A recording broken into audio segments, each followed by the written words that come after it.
Hi friends, నమస్తే friends. Today recipe వచ్చేసి పునాస మామిడితో పులిహోర ఆవకాయ చేసి చూపించబోతున్నానండి. ఈ పునాస మామిడి అనేది చలికాలంలో ఎక్కువగా దొరుకుతాయండి. ఈ మామిడికాయలు అనేవి ఈ పునాస మామిడితో మామూలు ఆవకాయ కానీ లేదా ఇలా పులిహోర ఆవకాయ కానీ చేసుకొని తిన్నామంటే చాలా చాలా టేస్టీగా ఉంటుందండి. నోటికి కారం కారంగా పుల్లపుల్లగా ఉంటుంది. వేడి వేడి అన్నంలో ఈ ఆవకాయ పచ్చడి వేసుకొని తిన్నామంటే చాలా టేస్టీగా ఉంటుంది. ఇదిగోండి, ఇక్కడ పునాస మామిడి నేను 3 వరకు తీసుకున్నాను. ఇవి చిన్న కాయలండి, మీరు కావాలంటే పెద్దవైనా తీసుకోవచ్చు. ఈ మామిడికాయలకి ఉన్న ముచ్చుకలు తీసేసుకొని శుభ్రంగా కడిగి పొడిగుడ్డుతో తడి లేకుండా తుడుచుకోవాలండి. కాయలు అసలు తడి ఉండనేకూడదండి, బూజు వచ్చేస్తుంది పచ్చడి అనేది. ఇదిగోండి, ఇక్కడ నేను మామిడికాయల్ని చిన్న చిన్న ముక్కలుగా కట్ చేసుకున్నాను. మీరు కావాలంటే పెద్ద ముక్కలైనా కట్ చేసుకోవచ్చు. నేను తీసుకున్న 3 మామిడికాయలకి 2 కప్పుల వరకు మామిడి ముక్కలు వచ్చాయండి. వీటిని ఒక గిన్నెలోకి వేసేసుకున్న తర్వాత పచ్చి ఆవాలని కొంచెం ఎండబెట్టేసుకొని మిక్సీ జార్ లో ఒక అరకప్పు వరకు ఆవు పొడి వేసుకున్నాను. మెత్తగా గ్రైండ్ చేసేసుకోవాలి. ఈ ఆవు పొడిని కూడా ఈ మామిడికాయ ముక్కల్లో వేసేసుకోవాలి. ఇక్కడ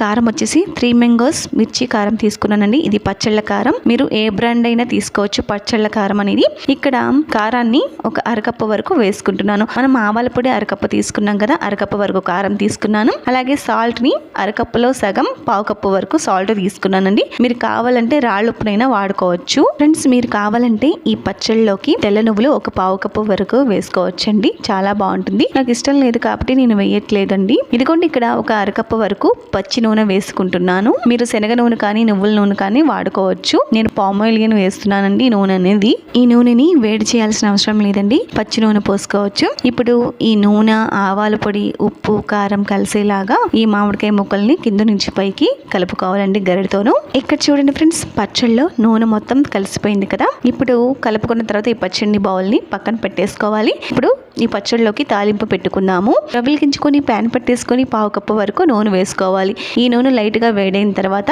దీంట్లోకి 1 స్పూన్ వరకు ఆవాలు, 1/2 స్పూన్ వరకు మెంతులు, 1 స్పూన్ వరకు పచ్చి శనగపప్పు, 1 స్పూన్ వరకు మినపగుళ్ళు, అలాగే 1/2 స్పూన్ వరకు జీలకర్ర, ఒక పావు కప్పు వరకు పల్లీలు వేసుకోవాలి. మీకు ఈ పులిహోర ఆవకాయలో పల్లీలు వేసుకోవడం ఇష్టం లేకపోతే స్కిప్ చేసేసుకోవచ్చండి. ఇదిగోండి, ఇలా పల్లీలు వేసుకున్న తర్వాత ఈ పల్లీలని గరిటతో తిప్పుకుంటూ దోరగా వేయించుకోవాలి 2 నిమిషాల పాటు. మంటని తగ్గించుకొని ఈ తాలింపుని వేయించుకోవాలండి. దీంట్లోకి మీరు తినే కారాన్ని బట్టి 1 స్పూన్ వరకు పచ్చిమిరపకాయలు, 1 స్పూన్ వరకు అల్లం ముక్కలు వేసేసుకొని మరొక నిమిషం పాటు ఈ తాలింపుని వేయించుకోవాలి. దీంట్లోకి 1 స్పూన్ వరకు పసుపు, 1/2 స్పూన్ వరకు ఇంగువ వేసుకోవాలి. అలాగే 2 రెమ్మల వరకు కరివేపాకు కూడా వేసేసుకోవాలి. కరివేపాకు కూడా వేసుకున్న తర్వాత ఈ తాలింపుని మరొక నిమిషం పాటు వేయించుకోవాలండి. ఇదిగోండి, ఇక్కడ తాలింపు అయితే చక్కగా వేగిపోయింది కదా. ఇలా ఒకసారి గరిటతో తాలింపుని కలిపేసేసుకొని స్టవ్ ఆఫ్ చేసేసుకోవాలి. స్టవ్ ఆఫ్ చేసేసుకొని ఈ తాలింపు మొత్తం పూర్తిగా చల్లారిపోవాలండి. అసలు వేడి ఉండనీయకూడదు. స్టవ్ ఆఫ్ చేసుకొని పక్కన పెట్టేసుకోవాలి. ఇదిగోండి, ఇలా ఒక అరగంట తర్వాత తాలింపు మొత్తం చల్లారిపోయింది. ఈ తాలింపుని నేను ముందుగా కలిపి ఉంచుకున్న మామిడికాయ ముక్కల్లోకి వేసేసుకున్నాను. ఇప్పుడు ఈ తాలింపు మొత్తం కలిసేలాగా ఈ పచ్చడిని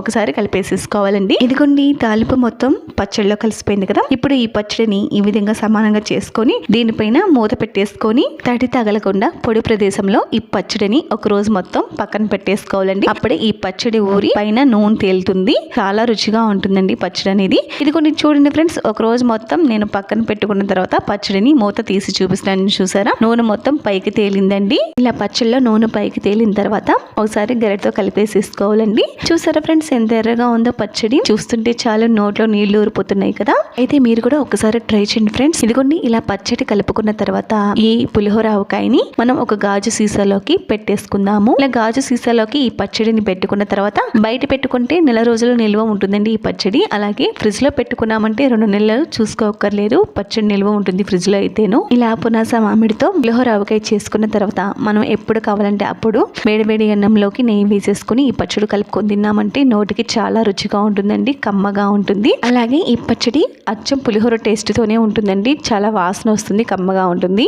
అలాగే చట్నీ చేసే టైం లేనప్పుడు ఇడ్లీలోకి, దోశలోకి, ఉప్మాలో కూడా ఈ పచ్చడి చాలా బాగుంటుంది. ఫ్రెండ్స్, చూసేసారు కదా, పునాస మామిడితో అప్పటికప్పుడు ఇన్స్టెంట్ గా పులిహోర ఆవకాయని ఈ విధంగా ట్రై చేయొచ్చు. ఫ్రెండ్స్, మీరు కూడా మీ ఇంట్లో పునాస మామిడితో ఇలా పులిహోర ఆవకాయని ట్రై చేసి టేస్ట్ చేసి ఎలా కుదిరిందో కామెంట్ చేయండి. అలాగే ఈ వీడియో చూసిన తర్వాత రెసిపీ కనుక నచ్చినట్లయితే ఒక లైక్ చేసి మీ ఫ్రెండ్స్ కి, బంధువులకి షేర్ చేయండి. మరిన్ని రుచికరమైన వంటల కోసం నా ఛానల్ ని తప్పకుండా సబ్స్క్రైబ్ చేసుకోండి.